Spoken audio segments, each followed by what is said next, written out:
భారతదేశంలోని అతి పవిత్ర క్షేత్రాల్లో ఒకటి.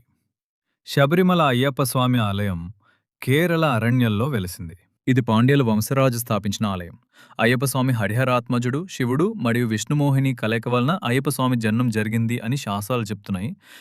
శబరి అనే భక్తురాలి తపస్సుతో ఈ ప్రాంతం పవిత్రమైంది. ఆమె పేరుతోనే శబరిమల అని పిలువబడుతుంది. శబరిమల ఆలయం 14 మెట్లపై నిర్మించబడింది. ఈ మెట్లు 14 లోపాలపై విజయం చిహ్నం. 41 రోజుల దీక్ష, పాపం రహిత జీవితం, నియమాలు. ఐరుముడితో శబరిమలకు పాదయాత్ర ప్రారంభమవుతుంది. పంబా నదిలో పవిత్ర స్నానం చేసి శుద్ధ చిత్తంతో అయ్యప్పుడిని దర్శించాలి.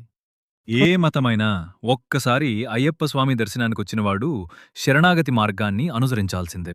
శబరిమల యాత్ర కేవలం భక్తి ప్రయాణం కాదు, అది మనస్సు స్వచ్ఛతకు దారితీసే మార్గం. శరణం అయ్యప్ప, ఆత్మశుద్ధికి మార్గం చూపే శబరిమల దివ్యక్షేత్రం.